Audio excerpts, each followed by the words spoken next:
Shalom, puji Tuhan. Kita akan masuk ke dalam ibadah online pada ibadah raya. Mari kita sebelum mendengar apa yang menjadi isi hati Tuhan, sebelum kita melatih ibadah kita untuk duduk diam di bawah kaki Tuhan seperti Maria, kita terlebih dahulu berdoa. Terima kasih Tuhan untuk berkat pada hari ini yang kami boleh terima, untuk firman-Mu, untuk kesempatan kami boleh beribadah kepadamu, merenungkan firman-Mu, supaya firman itu boleh menjadi bagian dari kehidupan kami. Untuk kami boleh mengerti dan melakukan firman itu dan taat kepada apa yang Tuhan mau kami lakukan. Terima kasih Tuhan, berkati urapi setiap daripada kami. Roh Kudus, berbicaralah kepada setiap hati yang mendengar. Di dalam nama Yesus Kristus Tuhan, kami mengucap syukur, kami berdoa. Amin. Puji Tuhan, kita hari ini akan membahas topik mengenai doa Bapa kami ya. Tentunya kita semua tahu bahwa sebagai anak Tuhan kita harus memiliki kehidupan doa. Tanpa memiliki kehidupan doa, kita seakan-akan kita tuh punya long distance relationship ya. Dalam arti seperti kalau kadang-kadang teman jarak jauh, keluarga jarak jauh itu enggak enak. Karena apa? Jarang komunikasi. Oleh karena itu kita wajib untuk memiliki kehidupan doa yang baik ya. Kalau kita lihat mungkin zaman perjanjian lama itu mereka punya kebiasaan doa 5 kali dalam sehari ya. Yang 2 dilakukan oleh imam ya, sebagai imam mereka mengaku bahwa Allah adalah Maha Esa dan mereka mengucapkannya pagi dan menjelang petang ya, menjelang malam hari petang ya. Terus yang 3 doa itu adalah doa pribadi yang dipanjatkan. Itu kebiasaan bangsa Israel ya, orang Yahudi. Mungkin sampai hari ini yang Yahudi Ortodok masih melakukan hal itu. Nah, kita sebagai anak Tuhan orang Kristen juga berdoa ya mungkin sekitar 5 kali minim ya dalam sehari ya. Paling tidak bangun tidur kita berdoa, kita mengucap syukur, kita berterima kasih atas semua yang Tuhan berikan, terutama kesehatan dan hari yang baik yang menanti depan kita. Terus pada waktu kita sarapan pagi kita berdoa, mengucap syukur. Kita waktu makan siang kita berdoa lagi, itu sudah 3 kali saudara. Malam berdoa dan akhirnya sebelum kita tidur kita berdoa lagi. Itulah kehidupan doa yang memang mungkin banyak dari kita lakukan, atau mungkin saudara belum melakukan itu. Ayo mari kita mulai belajar untuk memiliki kehidupan doa yang benar. Nah, yang kita mau belajar hari ini adalah sesuatu yang Tuhan Yesus sendiri ajarkan. Soalnya apa? Kita kalau melihat di perjanjian baru ya, di kitab Injil, ketika pelayanan Tuhan Yesus bersama-sama dengan murid-muridnya itu sering sekali Tuhan itu menunjukkan pada murid-muridnya bahwa dia itu berdoa. Malam hari pulang dari pelayanan capek-capek, belum tidur, belum istirahat, langsung cari tempat untuk berdoa. Demikian pula pagi hari subuh matahari belum terbit sudah bangun dan berdoa.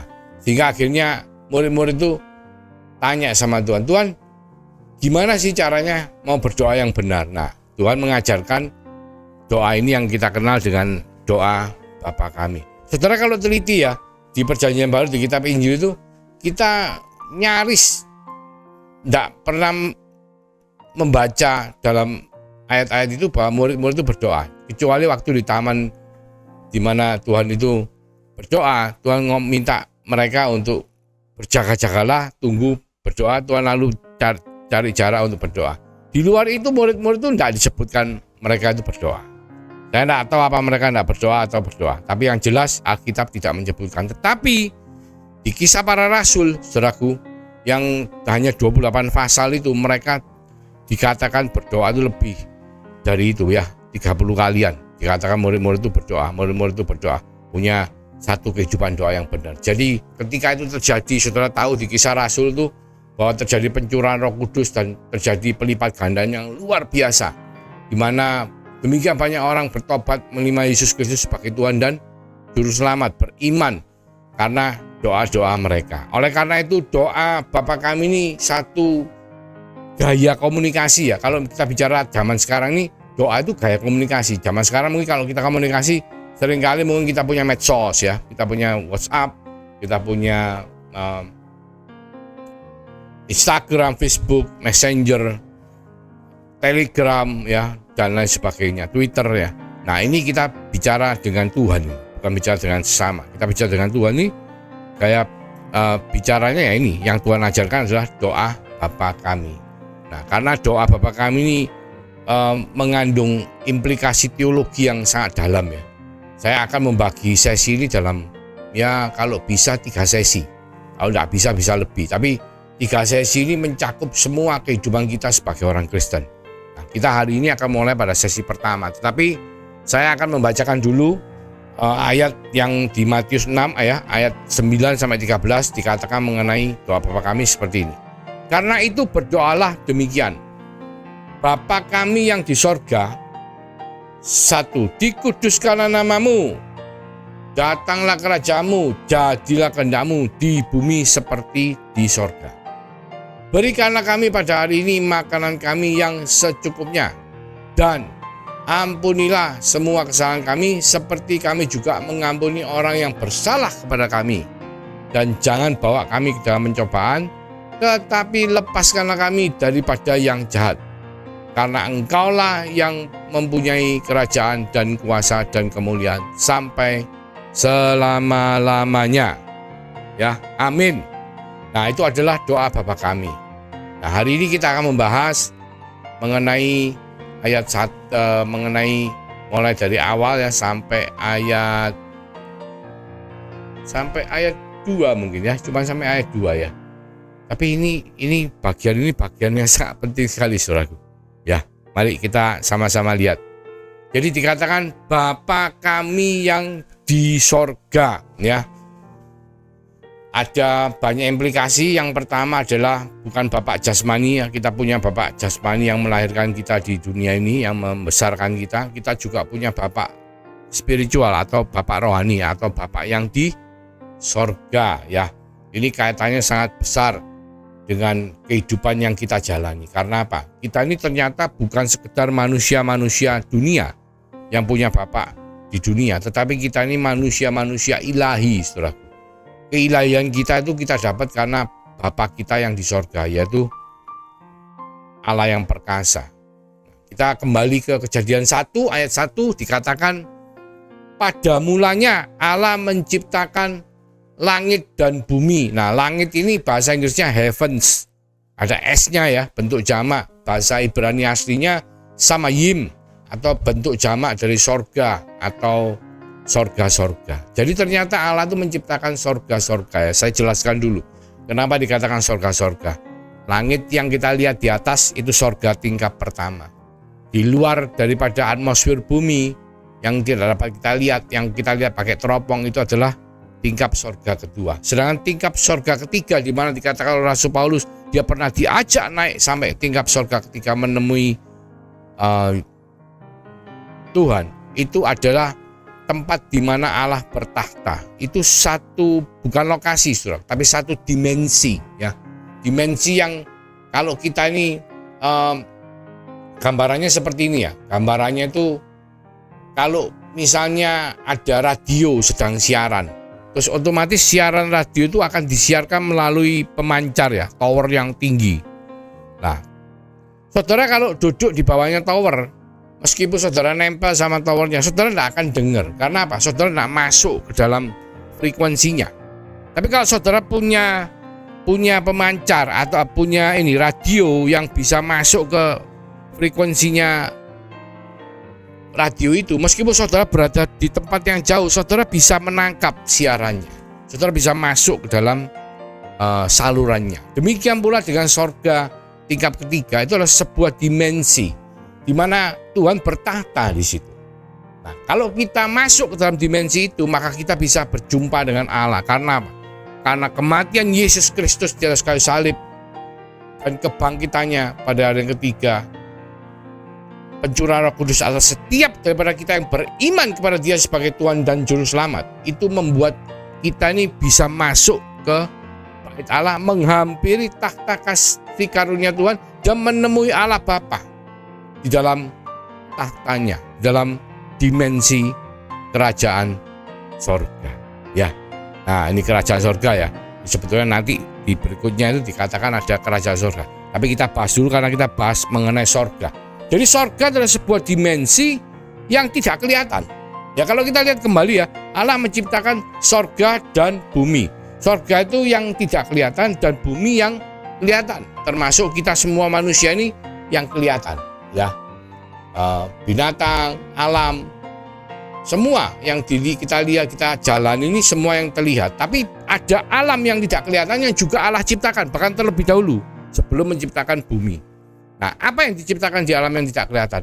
Di sorga Allah menciptakan kerajaan sorga, di mana Dia bertahta dengan seluruh bala tentara malaikatnya. Ini penting, saudara, kita mengerti ini. Konsepnya adalah, oh ternyata ada kerajaan sorga.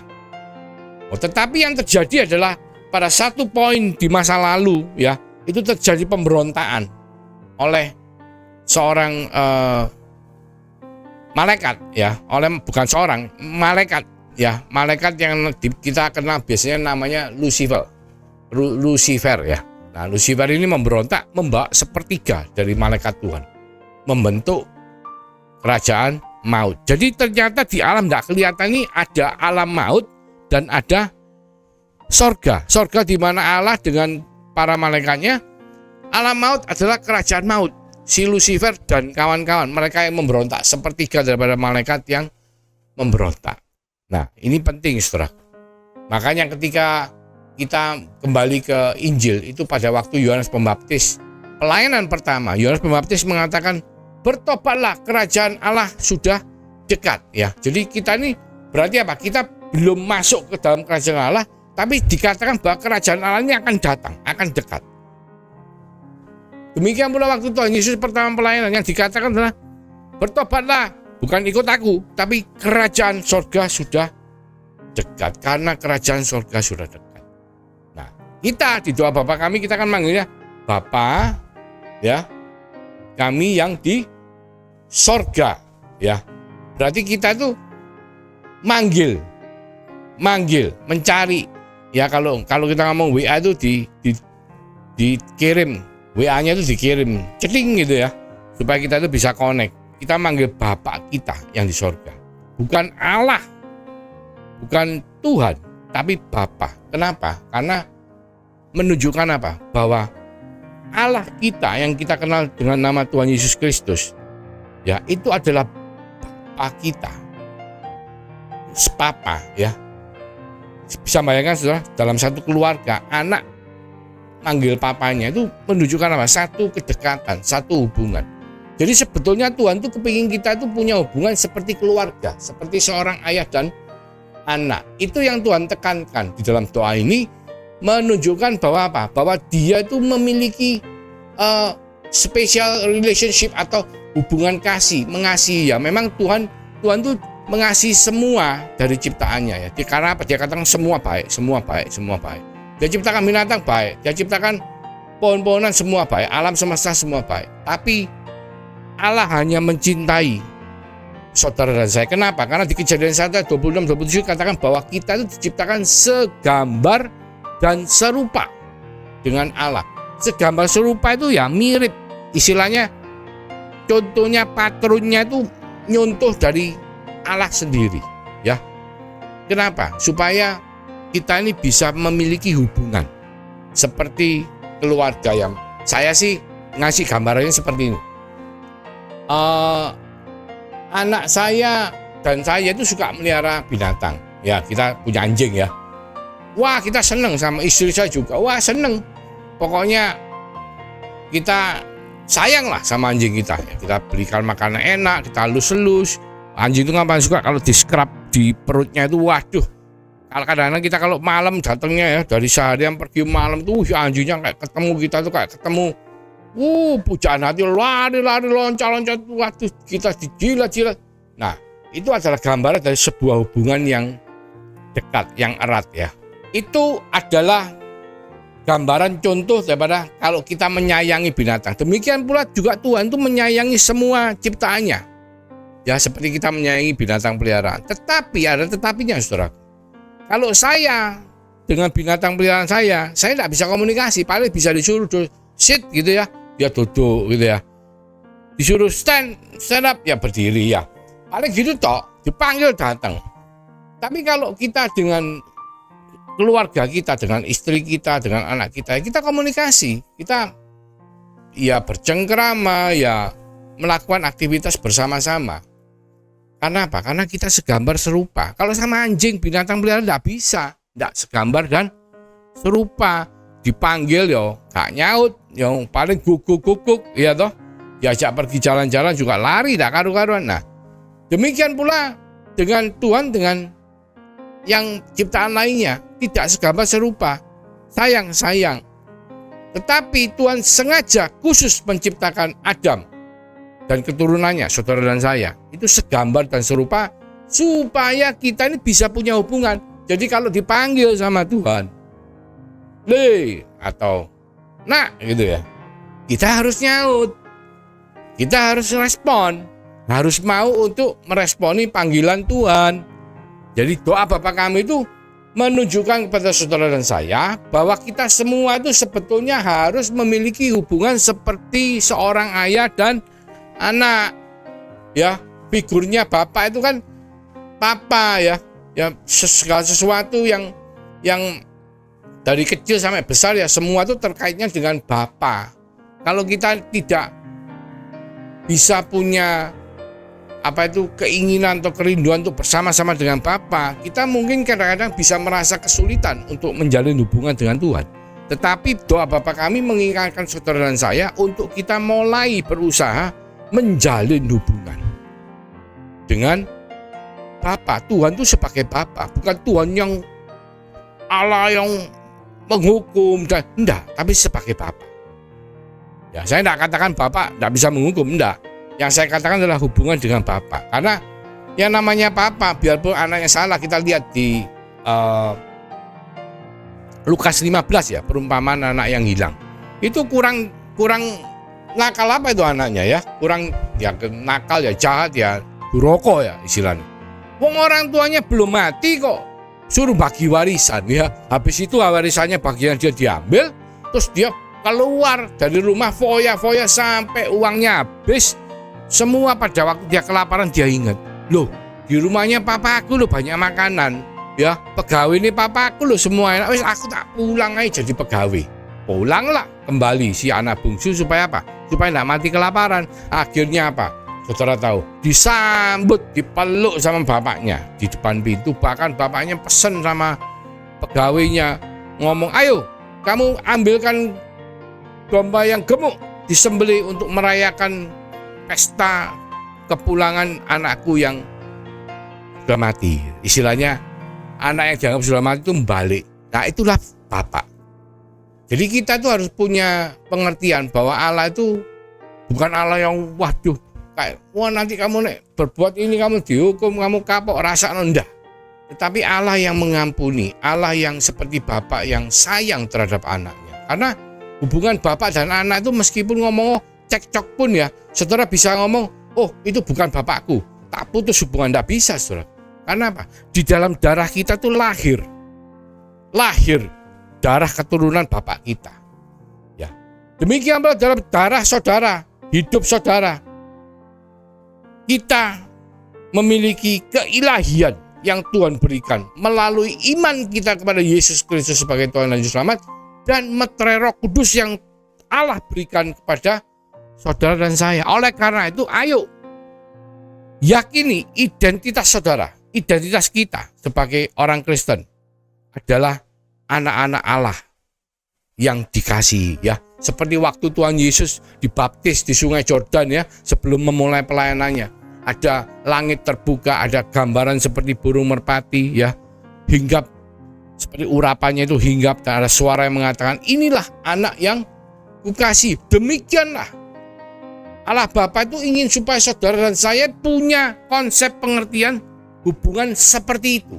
Jadi saudara dan saya, apapun status kita, apapun yang kita miliki atau tidak kita miliki di bumi ini, tapi yang jelas identitas kita di dalam Tuhan sangat jelas. Kita adalah anak-anak Allah yang dikasihi. Amin. Dan untuk itu sebagai seorang anak, ya kita harus mulai menjalin hubungan. Oleh karena itu, doa Bapa kami itu dimulai dengan apa? Ayo mulai punya kehidupan doa dengan Tuhan. Betul-betul jalin hubungan yang baik. Sama seperti kalau saudara di rumah, saudara kumpul dengan orang tua saudara, saudara Ya, terlepas dari ada firman yang mengatakan hormati orang tua, saudara pasti ingin satu interaksi yang positif, yang baik, yang cukup enak. Jadi ada kenyamanan, ya. Saudara ketemu, enggak ketemu, kepingin ketemu nyaman. Nah, itu adalah hubungan yang baik yang Tuhan ingin supaya saudara dan saya sebagai orang Kristen melalui doa Bapa kami ini kita bisa mulai, ayo bikin hubungan, jalin hubungan bahwa Dia itu bukan cuma Allah yang perkasa, Allah yang menyembuhkan, Allah yang dahsyat yang memberikan kita kemenangan, tapi Dia juga Allah yang mencintai saudara dan saya. Karena apa? Kita segambar dan serupa dengan Dia, ya. Haleluya, puji Tuhan, ya. Bapa kami yang di sorga. Ada tulisan Bapa kami, berarti apa? Bukan cuma Bapa kita, saudara saya, Bapa daripada semua orang yang percaya.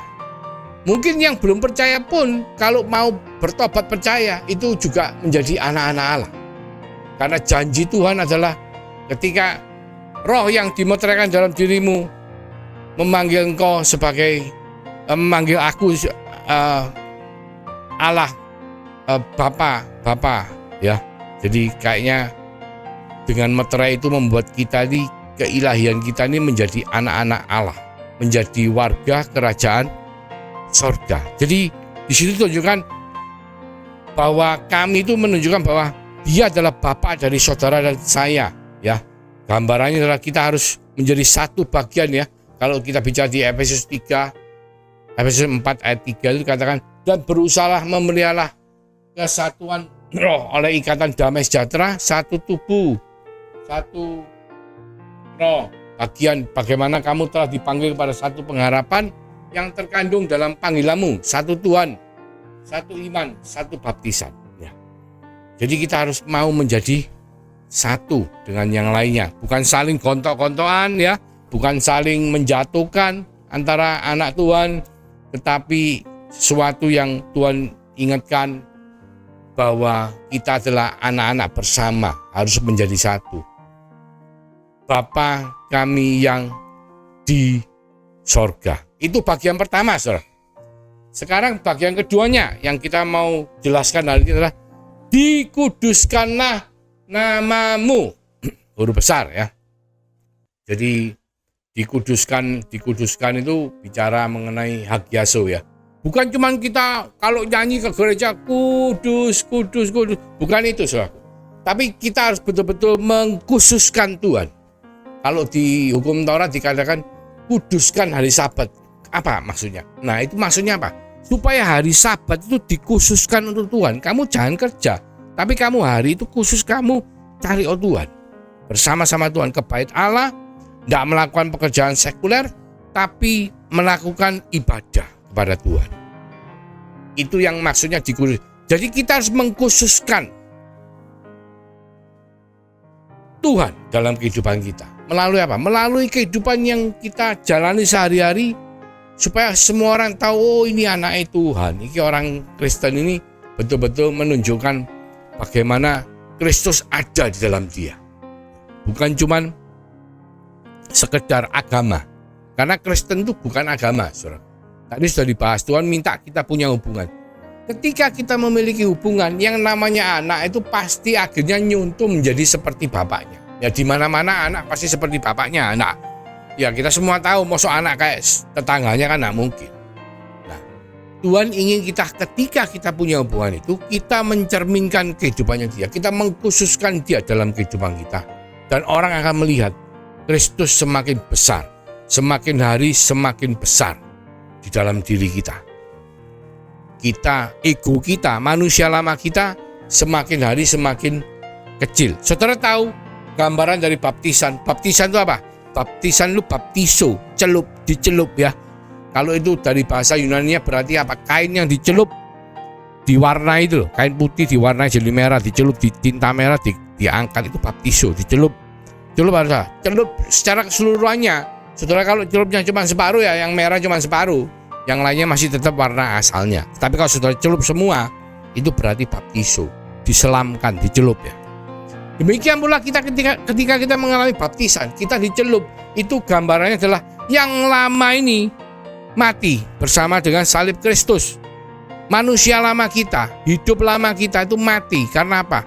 Kita dosanya diampuni oleh Tuhan dan kita dibangkitkan menjadi manusia baru yang oleh karena iman hidup kita oleh karena iman kita kepada Yesus Kristus sebagai Tuhan dan Juru Selamat.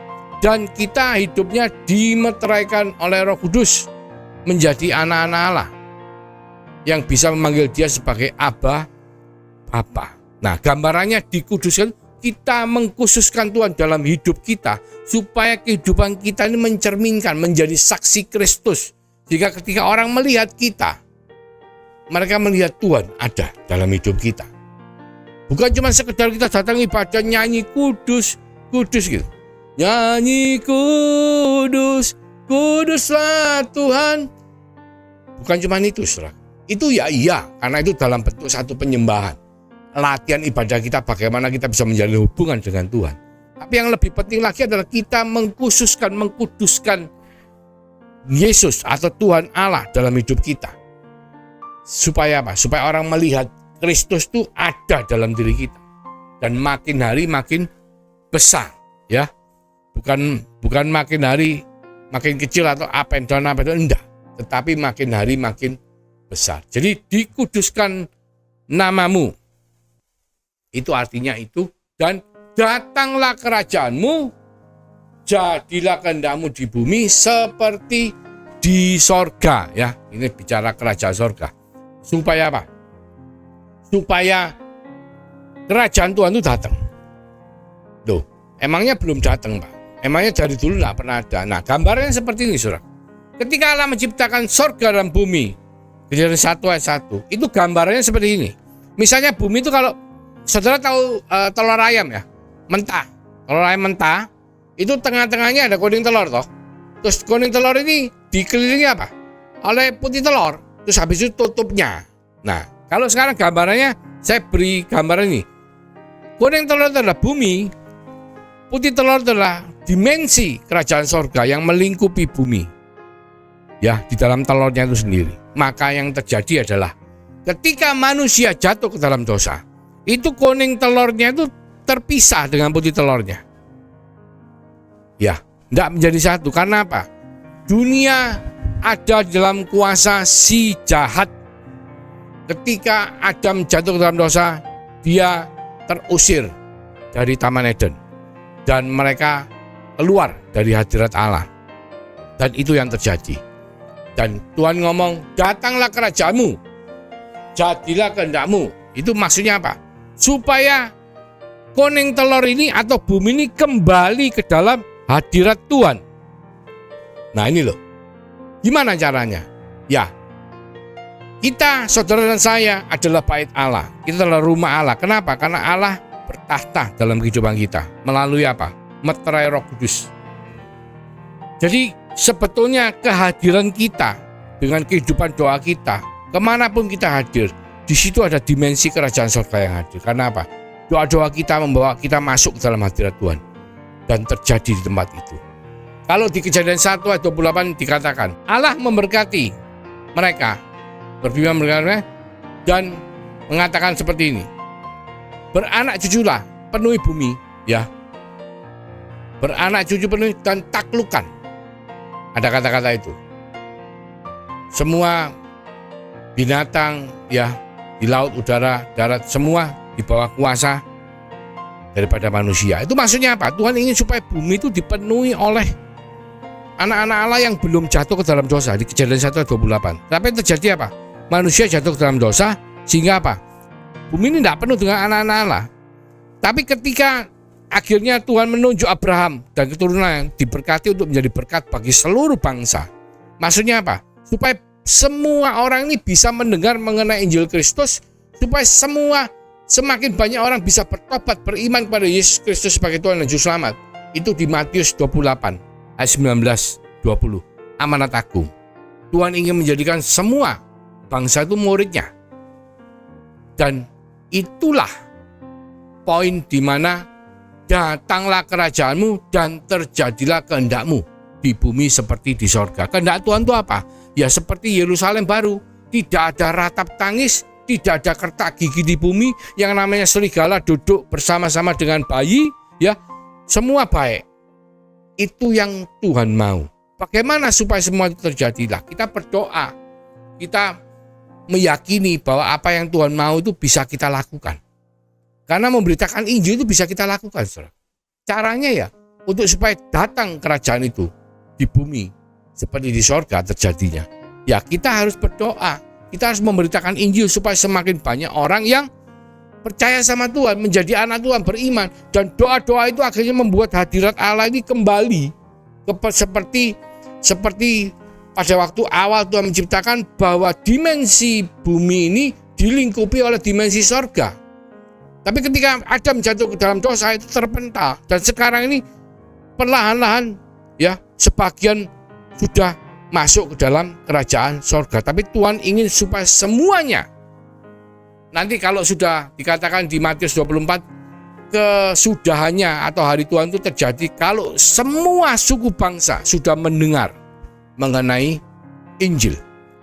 Di situ maka terjadilah hari Tuhan. Dan itulah dikatakan, datanglah kerajaanmu, terjadilah kehendakmu di bumi seperti di sorga. Amin. Haleluya. Puji Tuhan. Kita masuk ke dalam bagian yang pertama dari doa Bapa kami. Mari kita renungkan, mari kita lakukan dalam kehidupan kita sehari-hari. Mari kita berdoa. Terima kasih Tuhan Yesus untuk berkat firman-Mu yang boleh kami terima pada hari ini. Terima kasih untuk semuanya, supaya itu semua boleh menjadi nyata dalam kehidupan kami sehari-hari. Berkat daripada Allah Bapa melalui kasih karunia daripada Tuhan Yesus Kristus yang telah dimeteraikan oleh Roh Kudus, yang selalu menyertai, menolong, menghibur, menyembuhkan, memberkati setiap daripada kita yang beriman, mulai dari hari ini sampai Engkau datang keduanya, bahkan sampai Maranatha. Di dalam nama Tuhan Yesus Kristus kami semua mengucap syukur dan berdoa. Haleluya. Amin. Tuhan Yesus memberkati.